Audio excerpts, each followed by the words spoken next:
जिज्ञासु मित्रों, बहुत बहुत अभिनंदन है, स्वागत है आप सभी का दिव्य सृजन में। प्रत्येक दिवस की भांति आज फिर हम यहाँ पर यह लाइव चर्चा का कार्यक्रम शुरू कर रहे हैं और इस कार्यक्रम का जो विषय है आज का, वह विषय है सब मुझ में स्थित हैं, मैं सब में नहीं। सब मुझ में स्थित है, मैं सब में नहीं। भगवान श्री कृष्ण ऐसा कहते हैं। श्री भगवान श्री कृष्ण ऐसा कहते हैं कि सब मुझ में स्थित हैं, मैं सब में नहीं। ये कहने की आवश्यकता क्या है और ऐसा क्यों कहा जा रहा है कि सब मुझ में स्थित हैं और मैं सब में स्थित हूं, सब मुझ में नहीं? इस तरह की बात क्यों है? या सब मुझ में स्थित हैं, मैं सब में नहीं, ऐसा क्यों? इसलिए इसका अर्थ क्या है और ऐसा कहने के पीछे कारण क्या है? कारण या उत्तर कहीं और से नहीं, श्रीमद् भगवद गीता से ही हमें प्राप्त हो जाएगा कि इसके पीछे कारण क्या है। क्यों श्री भगवान ऐसा कहते हैं, भगवान श्री कृष्ण ऐसा क्यों कह रहे हैं कि सब मुझ में स्थित हैं, मैं सब में नहीं? तो श्रीमद् भगवद गीता के 9वें अध्याय के 4-5वें श्लोक में भगवान कहते हैं, मया तत्मिदं सर्वं जगत व्यक्त मूर्तिनाम मतस्थानि सर्वभूतानि न चाहं तेष्वस्थितः न च मतस्थानि भूतानि पश्य मे योगमैश्वरम् भूतभृन्न च भूतस्थो ममात्मा भूत भावनः मया तत्मिदं सर्वं जगत व्यक्त मूर्तिनाम। यह सब संसार मेरे ही अव्यक्त रूप से व्याप्त है, अर्थात निराकार रूप भी लोग कह देते हैं इसको, लेकिन भगवान ने यहां अव्यक्त मूर्ति नाम। अब बात यह है कि भाई अव्यक्त भी है और मूर्ति भी है, तो यहां मूर्ति शब्द का अर्थ है सत्ता, अव्यक्त सत्ता। मया तत्मिदं सर्वं जगत व्यक्त मूर्ति नाम मतस्थानि सर्वभूतानि न चाहं तेष्वस्थितः। यह सब संसार मेरे अव्यक्त रूप से व्याप्त है, अर्थात वह सर्वव्यापी है, वह ब्रह्म सर्वव्यापी है, वह ईश्वर सर्वव्यापी है। उसी के रूप से संपूर्ण जगत व्याप्त है, वो सब में व्याप्त है। संपूर्ण अव्यक्त मूर्ति नाम ततम सर्वभूतानि, सभी ततम कहने का अर्थ क्या है? जो सब में है, स्थित है, सब रूप है। ठीक है, सब कुछ उसी से निर्मित है। ततम सर्वभूतानि, सभी भूत प्राणियों में। मतस्थानी, मुझ में स्थित है, परंतु मैं च अहम तेषु न अवस्थितः च भूतानि मतस्थानि न मे ऐश्वरम। लेकिन मैं उनमें स्थित नहीं हूं, न अवस्थितः च भूतानि मतस्थानि, वे प्राणी भी मुझ में स्थित नहीं है।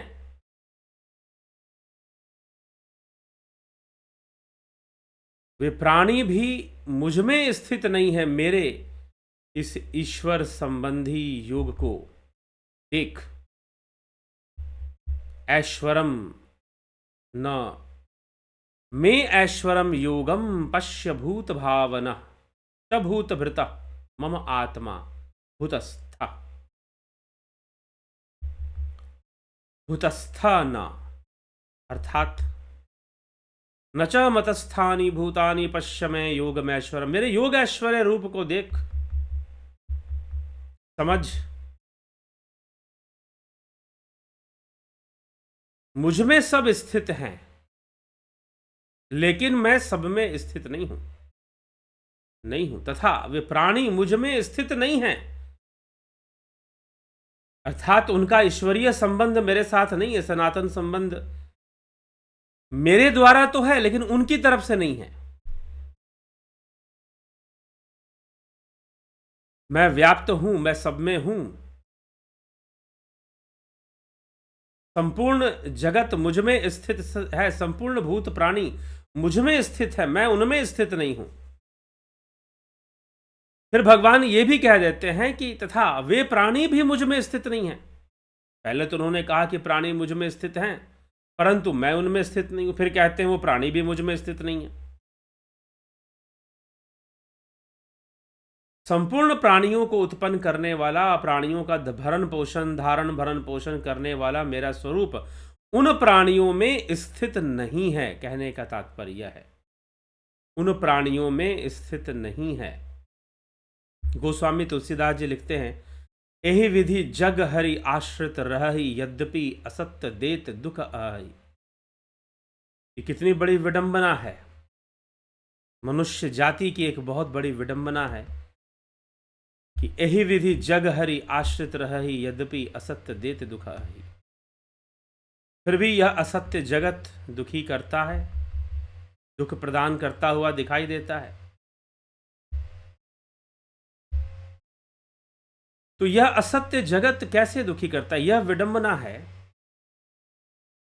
अस प्रभु हृदय अछत अविकारी, सकल जीव जग दीन दुखारी।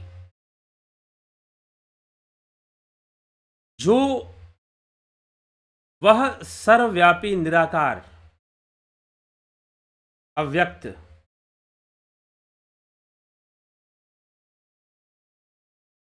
जो ब्रह्म, जो व्यापक बिरज अज, जो अज है, अजन्मा है, बिरज है, व्यापक है, अक्षर है, नष्ट नहीं होता है। अस प्रभु हृदय अछत अविकारी, अछत जिसकी क्षति नहीं होती है, उसका वास हृदय में है। लेकिन विडंबना क्या है? गोस्वामी तुलसीदास जी लिखते हैं, विडंबना यह है कि सकल जीव जग दीन दुखारी। संपूर्ण जीव जगत फिर भी दुखी है, संपूर्ण जीव जगत फिर भी अशांत है,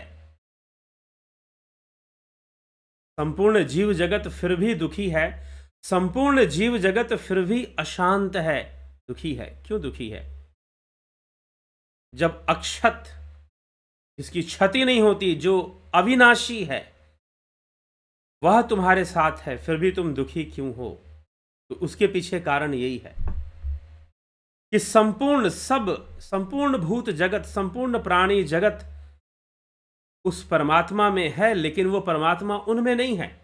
फिर भगवान यह भी कह देते हैं कि संपूर्ण प्राणी जगत भी मुझ में नहीं है। मुझ में किस तरह से नहीं है? किस तरह से नहीं है? तत्व रूप में, भाव रूप में, ज्ञान रूप में। कैसे नहीं है?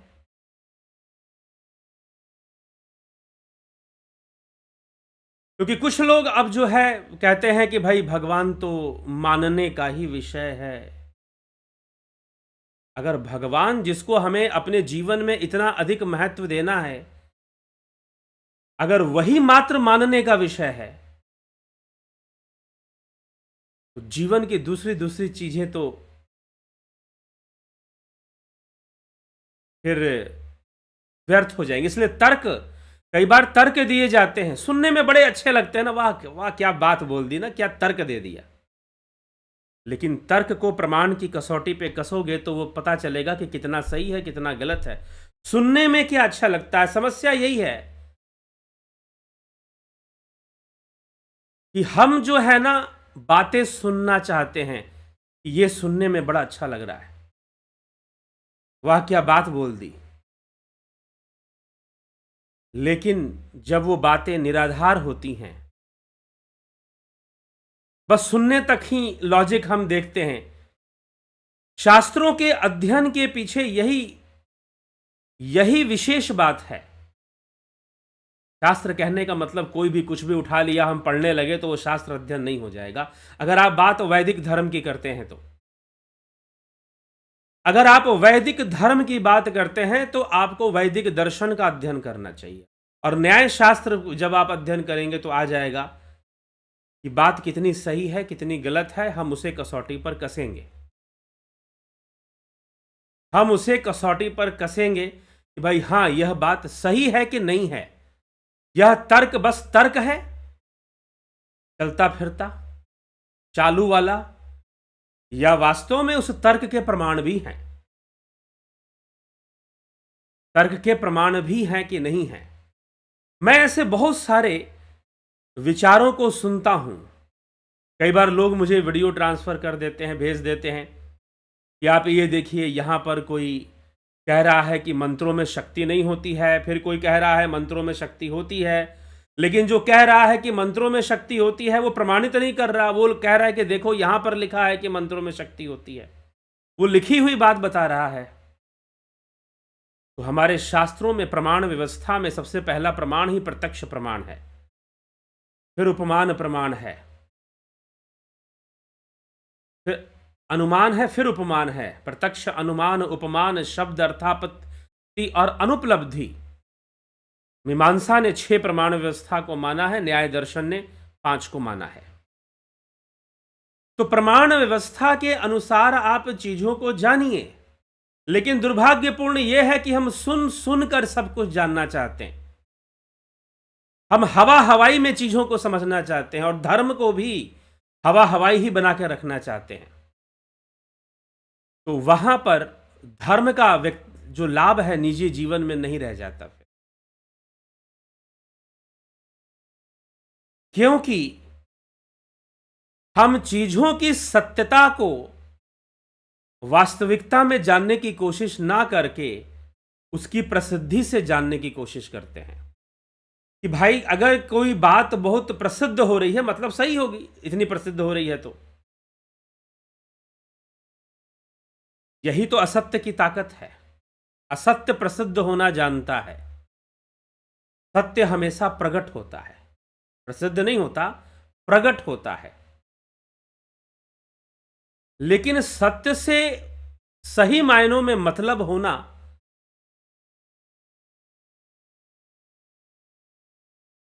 कि सत्य से सही मायनों में मतलब होना बहुत कम लोगों को शायद होता है, और जरूरत भी नहीं है सत्य से मतलब होने का। अब ये बात समझनी आवश्यक है, तभी ये बात समझ में आपको आएगी जो भगवान कह रहे हैं, सब मुझ में स्थित हैं, मैं सब में नहीं हूं। सब मुझ में ही स्थित हैं लेकिन मैं सब में नहीं हूं। ऐसा कैसे, किस तरह से?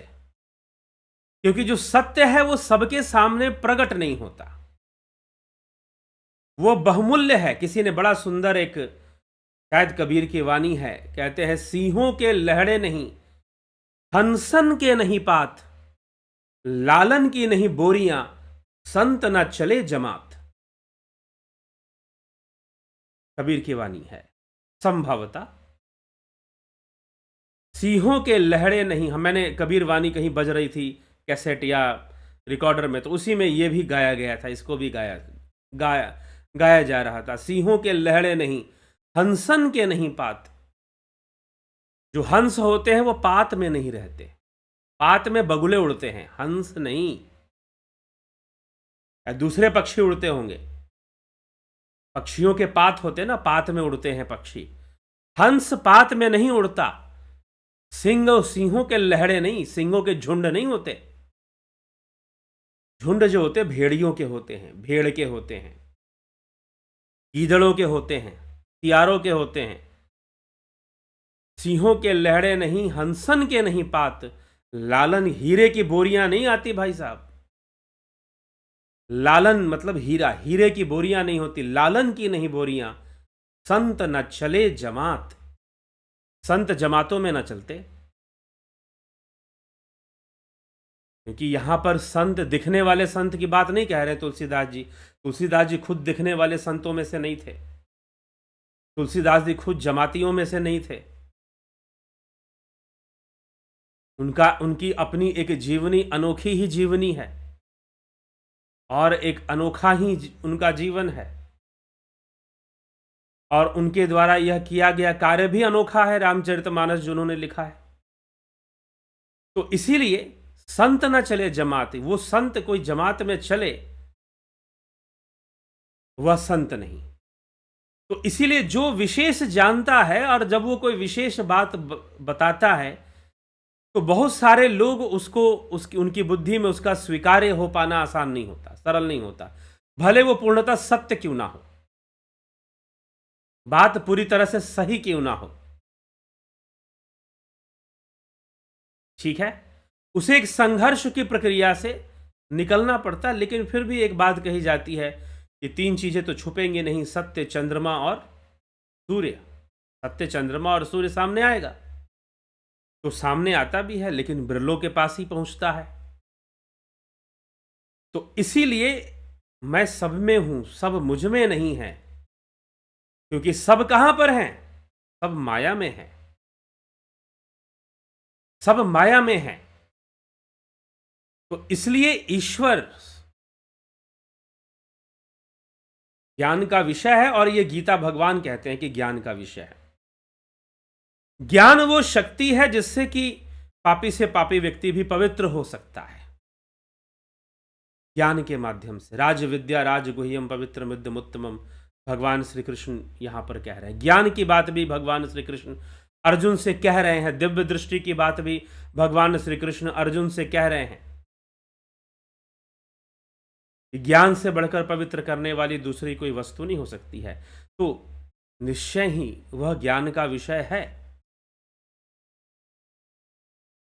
मात्र मानने का विषय नहीं है। इसलिए स्वामी विवेकानंद जी ने कहा, it is better to be an atheist than to being a hypocrite. ढोंगी बनने से बेहतर है तुम ना मानो कि भगवान नामक कोई चीज होती है। तो हमें यह चीज, यह विषय समझना चाहिए, तभी ये बातें श्रीमद् भगवद गीता के समझ में आएंगी। क्योंकि भगवान कई धारणाओं को भी तोड़ रहे हैं अर्जुन की, कई बातों को भी खंडित कर रहे हैं। तो इसीलिए श्री कृष्ण को आप कैसे जानते हैं? श्रीमद् भगवद गीता से जान रहे हैं या बस प्रचलित विचारधारा से जान रहे हैं? तो भगवान जो कह रहे हैं कि मैं सब में नहीं हूं, क्योंकि लोग कहां हैं? लोग माया में हैं। माया में क्यों हैं? क्योंकि इंद्रियां माया में हैं। गो गोचर जहां लग मन जाई, सो सब माया जानहु भाई। इंद्रियां हमारी माया में हैं और हम इंद्रियों के माध्यम से ही संसार को जानते हैं। संसार इंद्रियों के माध्यम से ही हम संसार को जी रहे हैं। सच्चाई तो यह है, इंद्रियों के माध्यम से ही हम इस संसार को जी रहे हैं, संसार को जी रहे हैं संसार में आकर। इसीलिए हमारा जितना भी ध्यान है, हमारी जो इन्वॉल्वमेंट है, वो ईश्वर में नहीं है, वो माया में है। हमारी जितनी भी इन्वॉल्वमेंट है वो सारी की सारी माया में होने के कारण हमारी स्थिति जो है वो ईश्वर में नहीं बनती है। हाँ, सब मुझ में है, सब ईश्वर में है, लेकिन वो हमारे अंदर नहीं रह पाता है, वो हमारे भीतर नहीं रह पाता है। यहां तक कि हम भगवान से कुछ मांगते भी हैं तो इंद्रियों और इस संसार को सुखी करने वाले ही चीजें मांगते हैं। इंद्रियों और संसार को सुखी करने वाली चीजें वहीं तक मांगने में हम सीमित रहते हैं। या धन मांग ले, नौकरी मांग ले, संतान मांग ले, विवाह मांग ले, और बहुत सारी चीजें हम मांग सकते हैं। मिलता भी है संसार में लोगों को अपने अपने कर्म से, अपने अपने कर्म से लोग प्राप्त भी करते हैं वस्तुओं को। लेकिन यह संसार अंततः बंधन ही रहता है, बंधन रूप में ही व्याप्त रहता है, मुक्ति नहीं। क्योंकि ईश्वर तो मुक्ति का मार्ग है। तो 2 मार्ग है, प्रत्येक व्यक्ति 2 मार्ग पे चल रहा है। प्रत्येक व्यक्ति नहीं, आप मान के चलिए कि ज्यादातर लोग बंधन के मार्ग पर ही चल रहे हैं। कुछ हैं जो थोड़ा बंधन के मार्ग पे चलते हैं और मुक्ति को समझते हैं तो मुक्ति के मार्ग पे भी थोड़ा सा चल देते हैं, थोड़ा इधर थोड़ा अधर, तो वो ज्यादा पतन की ओर प्राप्त नहीं होते हैं। और कुछ ऐसे हैं जो पूरी तरह से बात को समझ गए हैं तो वो मुक्ति की यात्रा ही कर रहे हैं। जो पूरी तरह से परिपक्व योगी हैं, जिसे भगवान कृष्ण सांख्य योगी कहते हैं, जिसे भगवान कृष्ण कहते हैं अनाश्रितो कर्म फलम कार्यम कर्म करोति यस सन्यासी च योगी, जो अनाश्रित होकर कर्म फल के प्रति कर्म कर रहा है, करने योग्य कर्म कर रहा है, वह सन्यासी है, वह योगी है।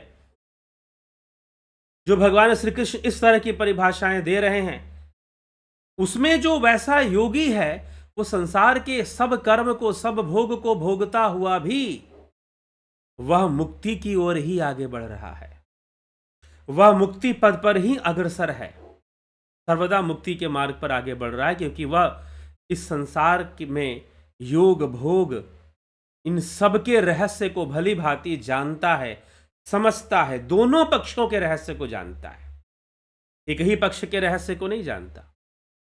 वह संसार में के 3 गुणों और संसार के भोग विषयों के रहस्य को भी सही सही समझता है, उनकी ताकत को समझता है, उनके रहस्य को समझता है, और साथ ही साथ वह सबसे बड़ी बात यह है कि जब कोई योगी बनेगा तो वो दोनों ही चीज जानेगा। सच्चाई ये है, अगर जो व्यक्ति एक तरफा दिखाई दे रहा है, अभी उसका ज्ञान ही परिपक्व नहीं है, ऐसा समझना चाहिए। जो योगी बनेगा सही मायनों में, वो सब कुछ जानेगा, उसके पास हर विषय का, क्योंकि इसीलिए योग सूत्र हो, चाहे यहां पर भगवान श्री कृष्ण जो बात कर रहे हैं ज्ञान विज्ञान की, वह क्या है? पतंजलि योग सूत्र आप जब भी पढ़ेंगे तो उसमें क्या ज्ञानी व्यक्ति के लिए कौन सी, योगी व्यक्ति की कौन सी पहचान बताई गई है? जो भली भांति पुरुष और प्रकृति को समझता है, वही व्यक्ति। योग सूत्र पर जब चर्चा चल रही थी, आपने इसको ध्यान से सुना होगा अगर समझा हो, जिसके सामने पुरुष और प्रकृति का भेद प्रकट हो चुका है, वह जो है इस माया से ऊपर उठ सकता है, उसी को ऋतंभरा प्रज्ञा प्राप्त होती है, उसी को आध्यात्मिक ज्ञान, महत्वपूर्ण ज्ञान, उसे पुरुष प्रकृति से भी हटकर ज्ञान प्राप्त होता है, उसे उच्चतम ज्ञान उसे प्राप्त होता, उच्चतम अवस्था उसे प्राप्त होती है। तो पुरुष और प्रकृति को भी वो भली भांति समझता है और जानता है, और योग का मार्ग तभी सिद्ध होता है, तभी सिद्ध होता है। नहीं तो बहकावे में हो सकता है कि आदमी बहुत लंबे समय तक ब्रह्मचारी भी बना रहे, दिखने में योगी और सन्यासी भी दिखाई दे, लेकिन वो दिखने में संभव हो पाएगा, वास्तव में संभव नहीं हो पाएगा। इसलिए कभी योग सूत्र को पढ़े तो दोनों के ज्ञान को महत्व दिया गया है, पुरुष और प्रकृति। लेकिन कोई योग मार्गी बनेगा सही से तो उसे सब बातें समझ में आएंगी कि गुण किस तरह से काम कर रहे हैं। ये इस बात पर ध्यान देना जरूरी है कि हमारे भीतर गुण कैसे काम कर रहे हैं, कब हम रजोगुण के वशीभूत, कब हम तमोगुण के वशीभूत, कब हम सतोगुण के वशीभूत हो रहे हैं, कब हमारे ऊपर क्रोध हावी हो रहा है, कब वासनाएं हावी हो रही हैं, कब मोह हावी हो रहा है, किस तरह से हावी हो रहा है, उन सभी को योगी दृष्टा भाव से देखते हुए आगे बढ़ता रहता है। उनको भोगने पर भी उनमें लिप्त नहीं होता रहता है, उनके साथ वह उनको भोगते हुए भी लिप्त नहीं होता।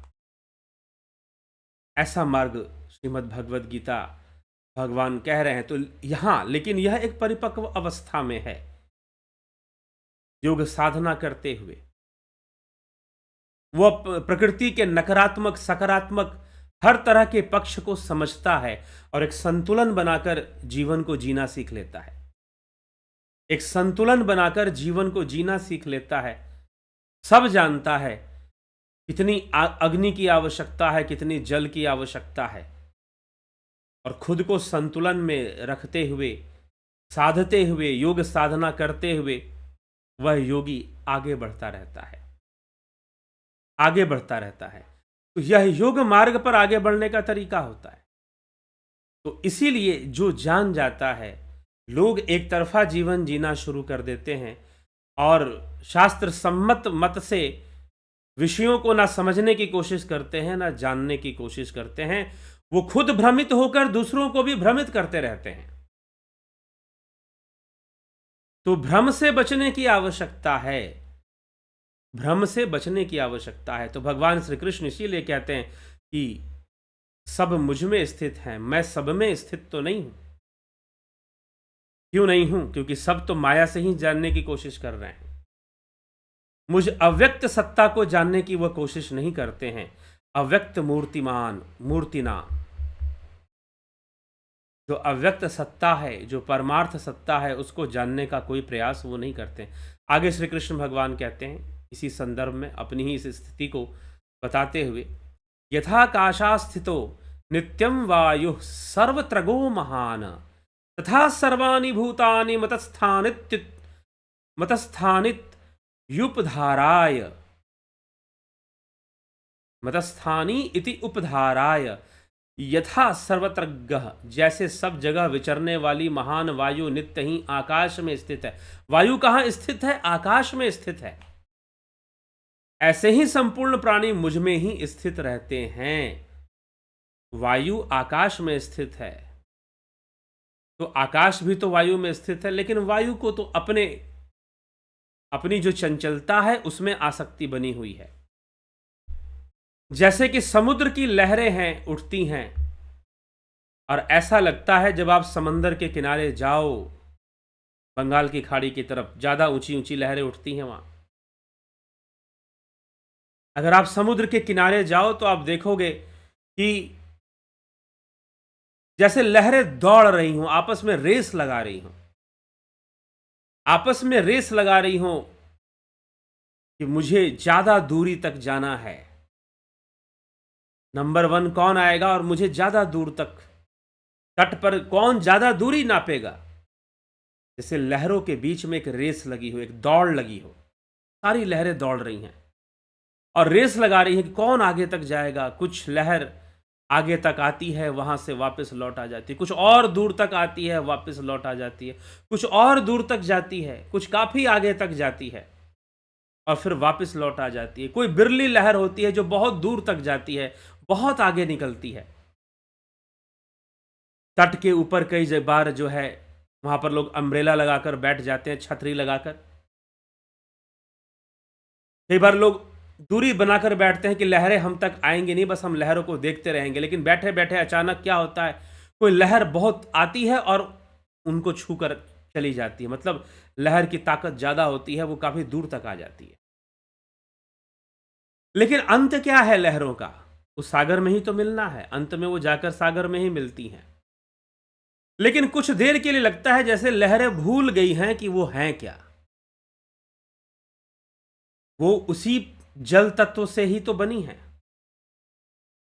उनका कोई निजी स्वतंत्र अस्तित्व तो है नहीं, लेकिन वो मान लेती हैं जैसे कि सारी लहरें आपस में रेस लगा रही हैं कि मैं पहले तो मैं पहले, मैं आगे तो मैं आगे। और वो आगे कुछ ज्यादा ताकत लगाकर आगे निकल भी जाती हैं तो भी लौटकर समुद्र में जाती हैं, तो भी लौटकर समुद्र में जाती हैं। अगर वो आगे निकल भी गई थोड़ा सा, तो भी लौटकर वो समुद्र में ही जा रही होती हैं। उनको वहीं जाकर मिलना, और मिल जाने के बाद उनका अस्तित्व खत्म हो जाता है। हाँ, नई लहरें उठेंगी, वो नई लहरें हैं। जो लहर उठी, चली और जाकर मिल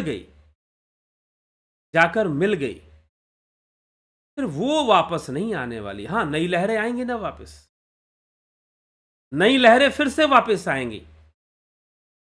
कुछ लोग कहते हैं कि भाई नहीं, जीव जो है वो ब्रह्म में रहेगा कितने वर्षों तक, कितने लाख वर्षों तक रहेगा, और फिर अरे भाई, वर्ष की गणना कैसे करते हो पहले ये बता दो। सारी चीजों तो इंद्रियों का प्रसार है।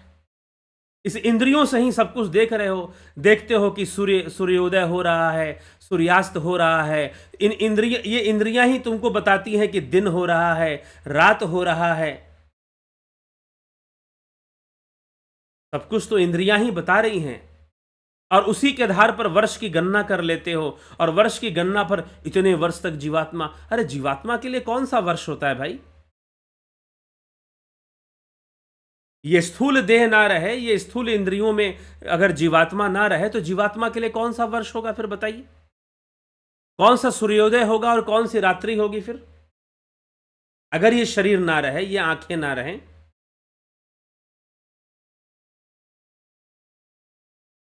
तो यही बात है। इसलिए शास्त्रों को, मूल शास्त्रों की जो प्रमाण व्यवस्था है, उसे समझना चाहिए कि कोई चीज प्रमाणित कैसे होती है। अगर उसे तर्क से ही प्रमाणित करना है तो कैसे प्रमाणित करना है? सिर्फ तर्क दे देने से नहीं हो जाएगा, सिर्फ बोल देने से नहीं हो जाएगा, कह देने से नहीं हो जाएगा। तो यह हमें ये व्यक्तिगत कल्याण का विषय है, व्यक्तिगत बातों का विषय है कि हम इसको कैसे समझेंगे।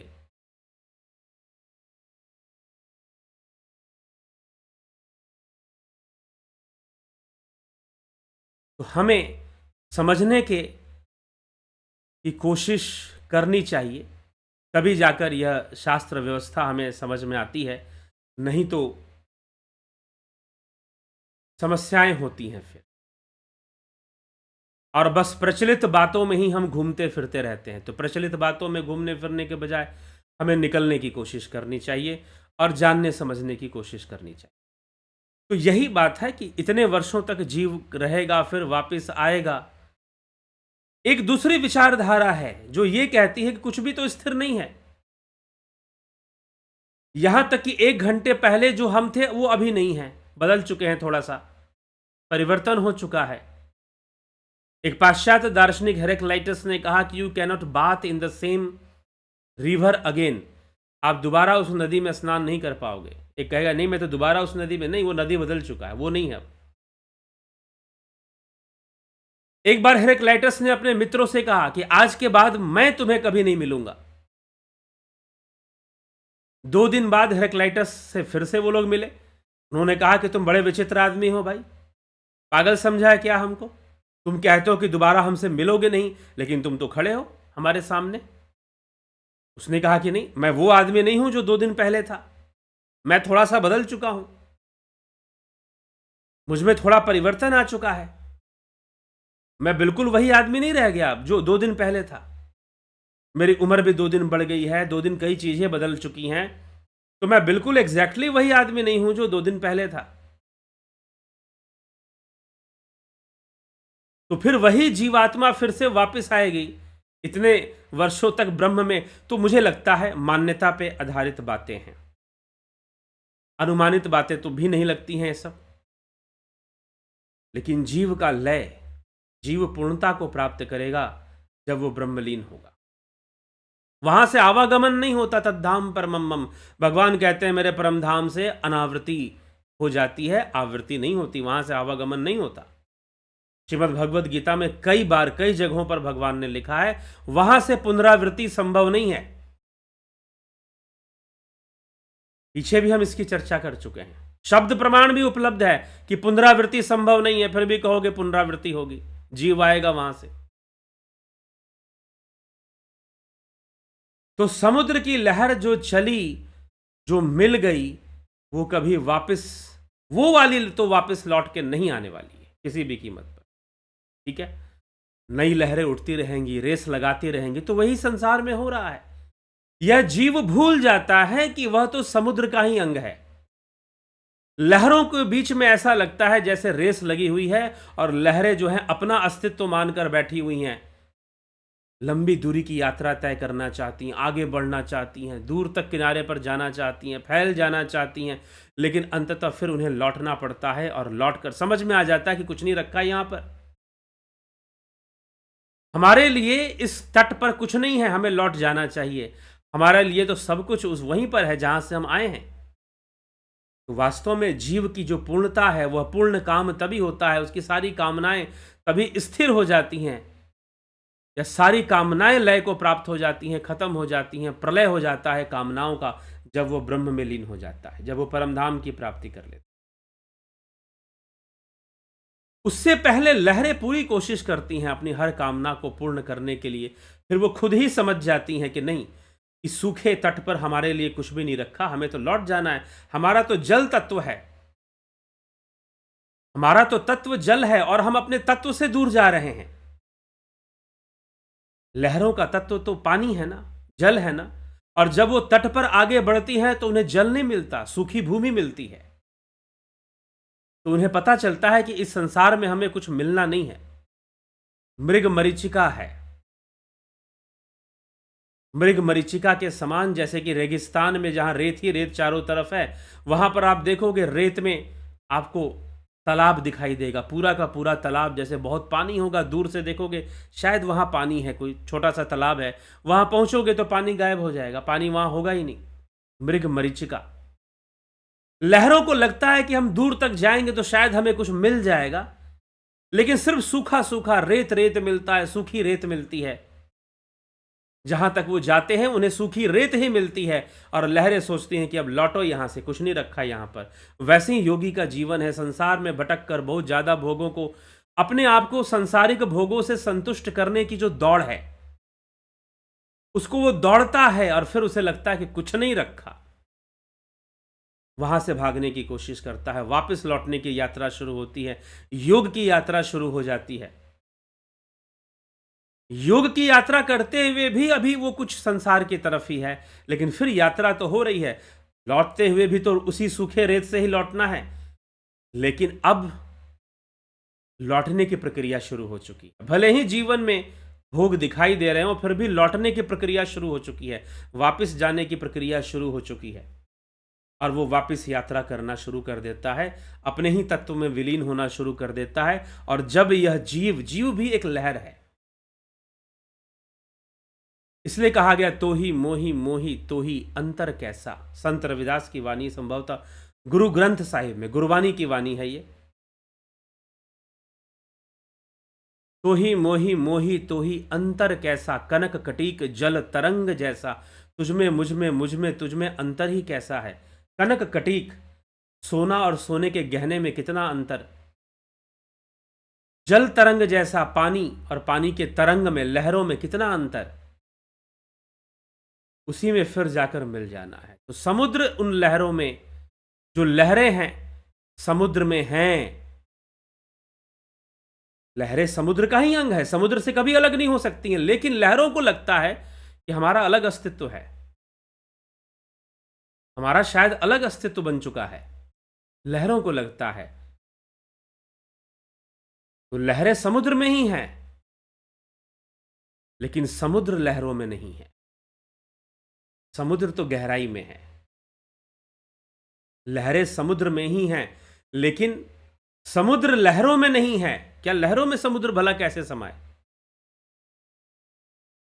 लेकिन उसका तत्व तो है, जल तो है, समुद्र का पानी तो लहरों में है, वो बन ही रही है जल से, लहरें बन ही रही है जल से। कहीं देखा कि समुद्र की लहरें समुद्र से अलग हो? कभी अलग नहीं होती। तो सारी लहरें उस समुद्र में ही हैं, लेकिन समुद्र लहरों में नहीं है। सारी लहरें समुद्र में हैं और समुद्र लहरों में नहीं है। वैसे ही यह जीव ब्रह्म में ही है, सब मुझ में है, लेकिन मैं सब में नहीं हूं। ये समझना होगा, क्योंकि हम कहां हैं? हम माया में हैं, हम इंद्रियों में हैं। और जब वो बिरले हैं लोग जिनकी स्थिति ईश्वर में बन जाए, वो बिरले लोग हैं जिनकी स्थिति ईश्वर में बन जाए। और बिरले जो है कई बार बहुत प्रसिद्ध नहीं होते, ऐसी भी समस्या आ जाती है। कोई बात नहीं।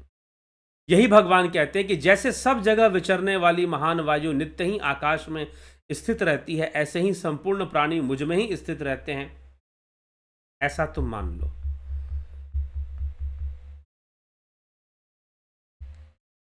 कि सब प्राणी मुझ में ही स्थित रहते हैं, ऐसा समझना चाहिए। ऐसा समझो जैसे कि आकाश में वायु है, लेकिन वायु में तो आकाश नहीं। तो इस माया में रहने वाले जीव भी ऐसा ही जीवन व्यतीत कर रहे होते हैं, इसी तरह से रह रहे होते हैं। फिर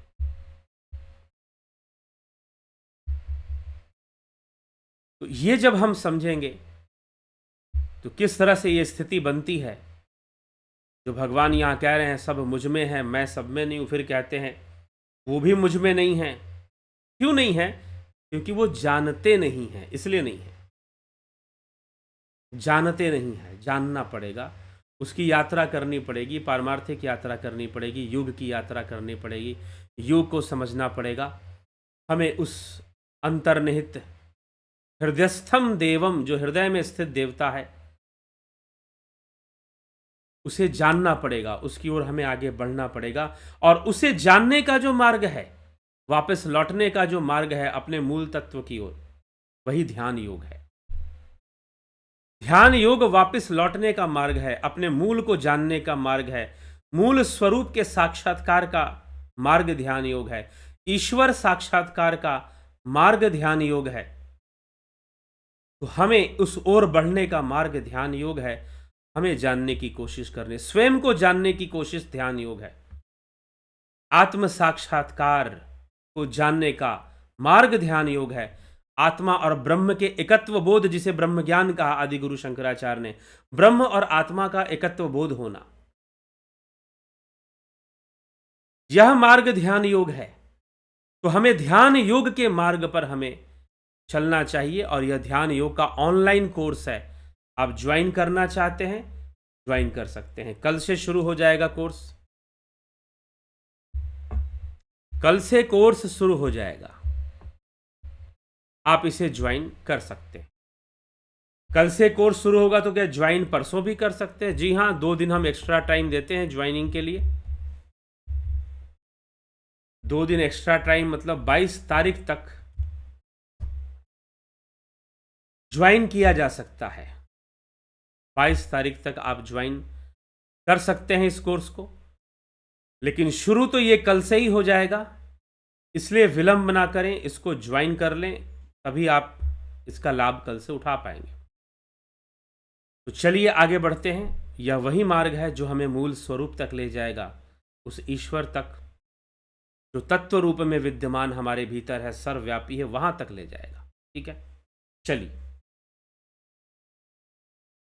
तो आगे इस विषय को हम बढ़ाते हैं। आपके कमेंट्स देखेंगे और फिर हम इसको विराम देंगे। कल फिर मिलेंगे 9 PM लाइव चर्चा में।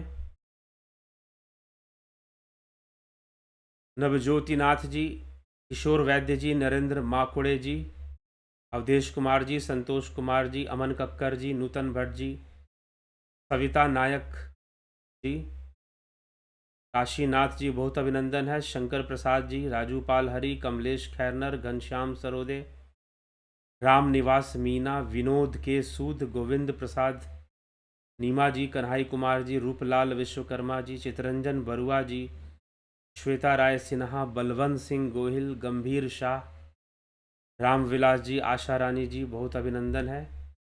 हीरालाल यादव, दया रानी जी, अर्जन भाई चौहान, नथु सिंह जी, विमला शाह, पलकधारी जी, विष्णुचंद्र मौर्य, शिवराम किशन, रतन सिंह, सबका बहुत बहुत अभिनंदन। राम प्रकाश जी, योगेंद्र पंडित जी, आकाश प्रजापति, जगत नारायण जी, पवन कुमार गुप्ता, सुधीर सिंह जमवाल, AK त्यागी जी, अनिमेश महतो जी, ओम नमः शिवाय, सविता नायक जी, बहुत ही महत्वपूर्ण सुंदर सत्संग। जी हाँ, उदय शंकर जी, अनिल सोनी, पंकज सोनी जी, सुभाष लांडे जी, नंद किशोर कदम जी, बहुत बहुत अभिनंदन है आप सभी का दिव्य सृजन में। जब भी ये कार्यक्रम आप अटेंड करते हैं, ज्वाइन करते हैं, जब भी लाइव शुरू होता है, आप लाइव को जरूर शेयर किया कीजिए दूसरे जगहों पर। आपका फेसबुक पेज या व्हाट्सअप, दूसरे व्हाट्सअप ग्रुप्स में आप जरूर शेयर किया। ठीक है, चलिए इसी के साथ विराम देंगे। और जो लोग ध्यान योग का कोर्स ज्वाइन करना चाहते हैं और प्राकृतिक चिकित्सा का कोर्स ज्वाइन करना चाहते हैं, ये सब जो है आप इसको ज्वाइन कर सकते हैं। और आपको बता दें कि ऑफलाइन कार्यक्रम भी वाराणसी में हम करेंगे। तो ऑफलाइन कार्यक्रम आप ज्वाइन करना चाहते हैं, ऑफलाइन में ध्यान योग, तो आप ध्यान दीजिएगा। आपको बता दें, कुछ लोग पूछ रहे थे कि क्या यह ऑफलाइन में नेचुरोपैथी का भी कोर्स वहां होगा? जी नहीं होगा। ऑफलाइन में नेचुरोपैथी का कोई कोर्स वहां पर नहीं होने वाला है। क्या हीलिंग का भी होगा? हीलिंग का नहीं, ध्यान योग का होगा। सन मेंबरशिप जो चलता है उसी का कोर्स होगा। हाँ, अगर किसी को कोई स्वास्थ्य समस्या है, वहां आने से हम नेचुरोपैथी के आधार पर आपको कुछ समाधान बता सकते हैं। एक्यूप्रेशर चिकित्सा, प्राकृतिक चिकित्सा, योग चिकित्सा, इनसे संबंधित जानकारी आपको वहां दी जाएगी। उसका एक अलग से प्रातः काल में शिविर लगेगा। कल से हम और विशेष रूप से आपको इसकी जानकारी देंगे कि वाराणसी में जो कार्यक्रम होना है वो किस तरह से होना है, किस प्रकार का कार्यक्रम होना है और आप उसका कैसे लाभ उठा सकते हैं। तो कल से इसकी विशेष रूप से जानकारी आपको मिलेगी। तो ये हमें समझना चाहिए। और तो जो लोग ध्यान योग का कोर्स करना चाहते हैं ऑफलाइन में, उसके लिए उन्हें वाराणसी आना पड़ेगा और वहाँ पर वो कोर्स कर सकते हैं। ठीक है, तो चलिए आगे बढ़ते हैं। और शिव कथा ज्ञान यज्ञ का वहाँ आयोजन है, 7 दिवसीय कार्यक्रम है, ज्ञान सप्ताह यज्ञ है। तो आप उसका सप्ताह ज्ञान यज्ञ जिसको कहते हैं, तो शिव कथा का, शिव पुराण कथा या शिव कथा का आयोजन है, आप उसका लाभ उठा सकते हैं वाराणसी में। तो इसी के साथ अभी हम विराम देते हैं। कल फिर मिलते हैं 9 PM लाइव चर्चा में। बहुत बहुत आभार आप सभी का। ओम तत्सत।